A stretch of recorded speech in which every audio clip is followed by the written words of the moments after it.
Well, hey there everyone, happy day! Another full face coming at you. Last week I did a full face using DIOR makeup, which was definitely up here on the makeup price spectrum, and today I wanted to dip back into the drugstore world for you, get some more affordable bits, even though the drugstore prices are getting out of hand. But going back through all of my full face Fridays, my full face brand reviews and things like that, I realized I'd never done Maybelline, which kind of blew my mind because there's a lot of products that are constants in my collection, a lot of favorites that I've had from Maybelline over the years. And so today, I'm not necessarily doing like a full face review, but I just wanted to do a full face look using Maybelline products. Some are new, some I did pick up from the drugstore, and then a few, which I'll talk about, have remained in my collection for many years. So that's what we're gonna be doing today. We're gonna be covering some of these zits that are just, you guys, my face is erupting. I have zits back here.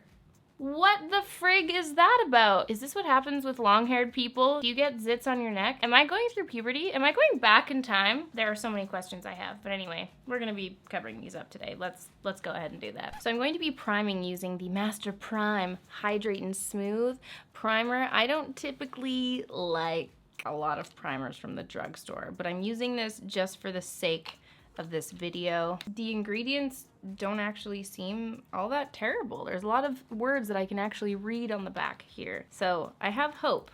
I do have hope. It smells fresh.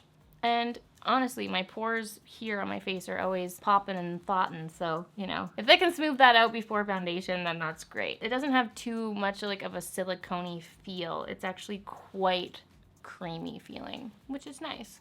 That's usually a good sign. I'm focusing this mainly on the center of the face. Well, not mainly, I am focusing this on the center of my face where all of my pesky pores are and where I get my most dryness, which is literally just like this. I have like two lines, a circle around my face where all the action happens other than this. This I blame on the fact that I didn't wash my brushes for so long.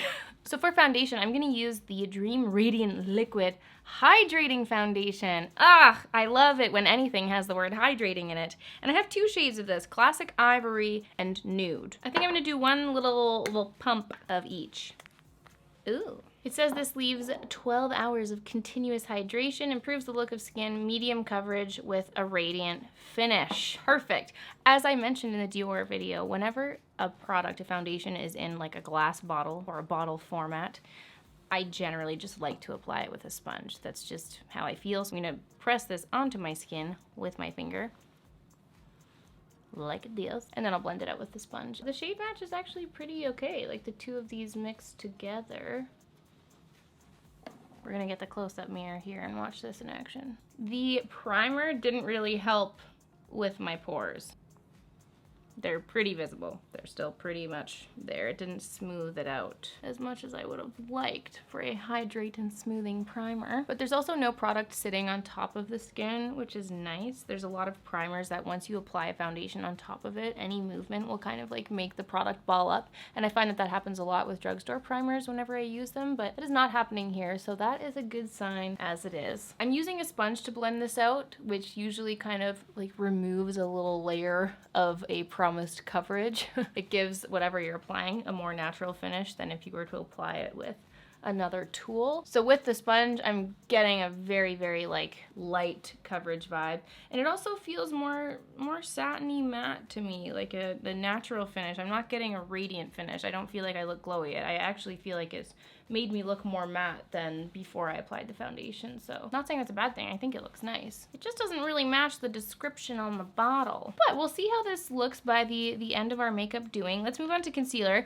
Concealers are some of my favorite products that Maybelline makes. These three, all of them, were already existing in my collection. I do keep them and I do use them frequently in my life. This is the Dream Brightening Creamy Concealer. I have this one in the shade 40, and this one is an amazing product for under eye bags. It's quite peachy, so it really helps to offset the bags under there. Look at how much more bright and alive that looks. It is, as it would suggest in its name, a very creamy formula, and it's beautiful. For a drugstore option for dark circles, this is a great one. I realized that I actually don't have the, I do forget what it's called, but it's like this. It's from Maybelline, and then it has the Age Rewind, Instant Age Rewind, the one with the sponge on it that everyone loved and used for years. I don't have that one in my collection. I know I decluttered it just based on the fact that it has the sponge, and I do feel weird when I have a makeup makeup, like a liquid makeup product coming out of a sponge and it sits in my collection for too long, I give it like 2 years and then I'm like, okay, this needs to move on to other lands. So I do like this option just for longevity as well. It makes me feel a little bit more clean than applying something from a gross sponge under my eyes, you know what I mean? Anyway, love that product. Keep it in my collection always. And then for concealers, I have two. This is the Maybelline Fit Me Concealer, and this one is the Superstay Full Coverage Under Eye Concealer, both of which I've used many times on my channel, both of which I do very much enjoy. I haven't used Fit Me in quite a while, so I kind of wanted to bring this back out. Not kind of, I am bringing it back out. I have this one in the shade 20. I'm gonna use this in this region and around my mouth. It is a beautiful concealer, and I do like to blend this out as well with a sponge. And then the Superstay concealer, this one here, even though it does say under eye concealer, it's full coverage. So I'm just gonna take this and put this on my zit and ignore what the title tells me. I'm just gonna put that where I kind of want a little bit more coverage here. My entire face, perfect. And then we'll blend this all out.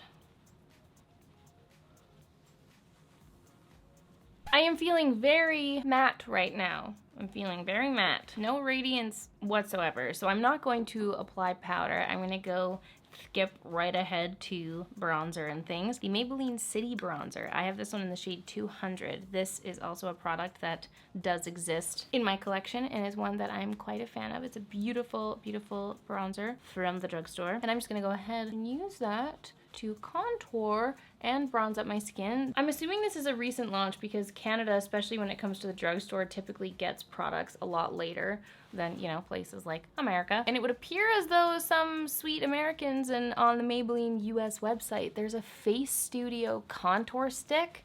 And I really wanted to try that for this video, but I can't find it anywhere. I can't find it at any of the drugstores, which led me to believe that it was new and it just hadn't made its way to Canada yet. But if anyone's tried it, I'm so curious to see how you get along with it. I love anything creamy and contoury, and Maybelline has had their highlighting sticks for quite some time, and I'm excited to see that they've come out with cream contour, but I really want to try it. It's not available here yet, so if anyone's tried it, I want to know about it. Is it good? Do I need it? Tell me your thoughts. Until then, we'll stick with the powder side of life. So for highlight, this is a very, very exciting, pretty one. This is the Master Chrome Metallic Highlighter in the shade 100 Molten Gold. Ooh la la. Wow. That's quite creamy. It is certainly deep. It's deeper than I probably should have applied. Right now I'm still in denial that my tan is completely gone. But how beautiful. This, like, for my skin tone anyway, this would be such a gorgeous color in the summer. That is gorgeous.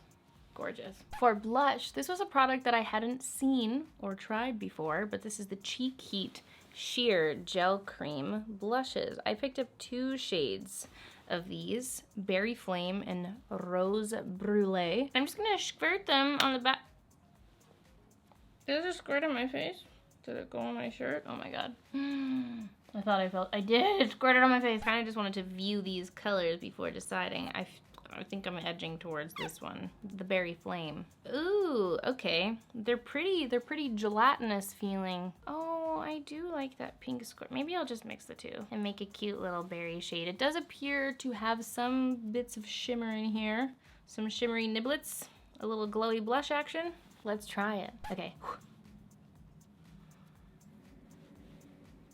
Oh. Wow, okay, considering how pigmented it looks on my hand, it actually blends out quite sheer. Like, I was about to grab my brush, but maybe we won't need it. Ooh, it kind of looks patchy. Ooh, that's because I'm so matte.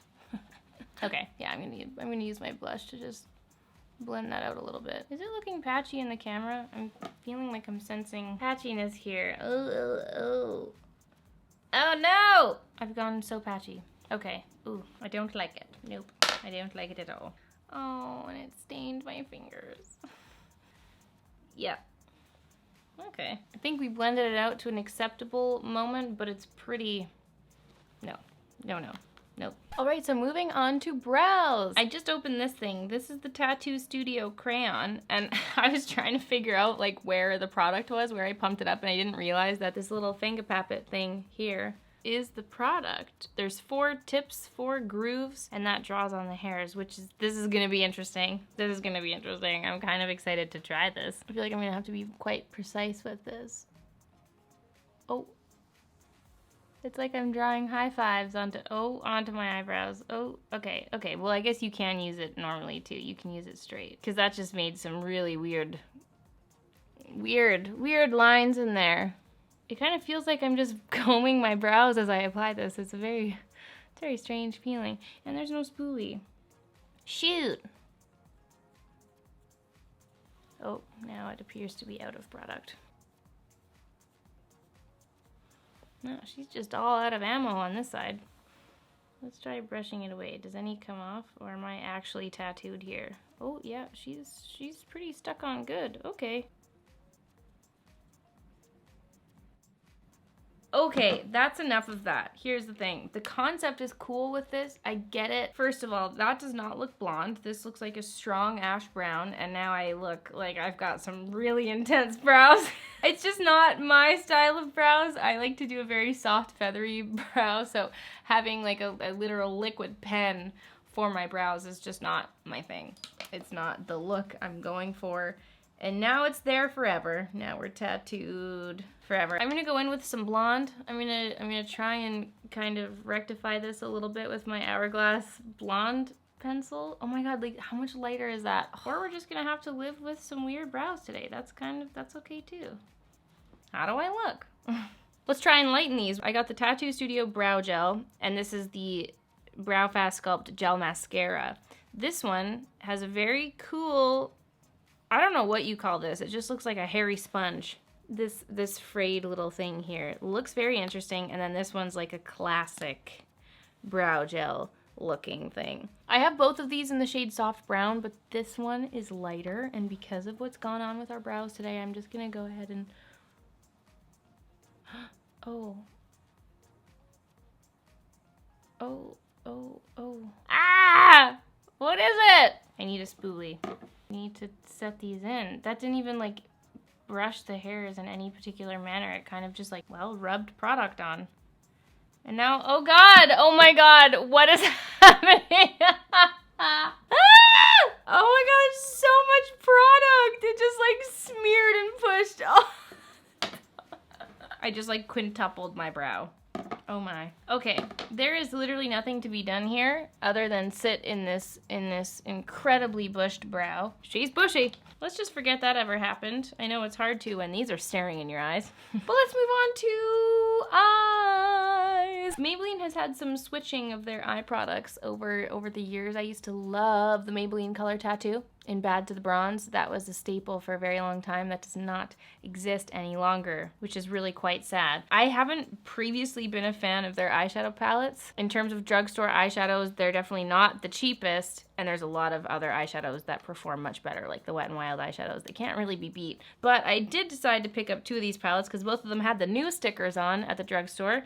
This is the Nudes of New York, and this is the Matte Bar. I really love the look of this. It's lovely. This is a beautiful kind of nude everything eyeshadow palette. I'm gonna have both of these open. I'm gonna dip into this one first. I'm gonna start with Soloist here and just press that all over the lid.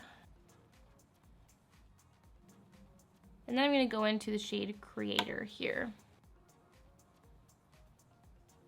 I'm gonna put that one onto the lower lash line as well.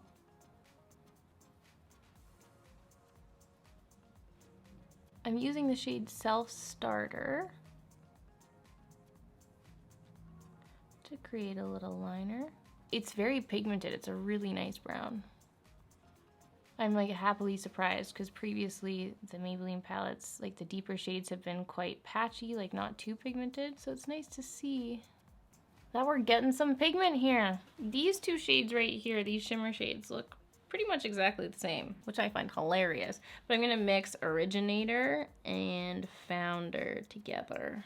And I'm gonna press that on the center of the lid. These are really creamy and pigmented too. Wow. Wow. I like what I see so far. That was like positively delightful to use. That was lovely. I want to swatch a couple of the shades in the matte bar just out of curiosity. Not that swatching is very telling for how a product performs. Let's try these warmer ones here. Whoa, look at that pigment. That's very nice to see. Very nice indeed. Let's move on to mascara. another product that was already existing in my collection, the Maybelline Colossal Mascara. This is a lovely mascara. I love the wand. The wand is beautiful. It's got a nice pointed end to it so you can get nice and deep into your lashes. And it's got a lovely amount of volume, which is my favorite thing. I can't stop staring at my brows. I can't take myself seriously with these brows. I'm so sorry. But I'm just gonna apply this mascara.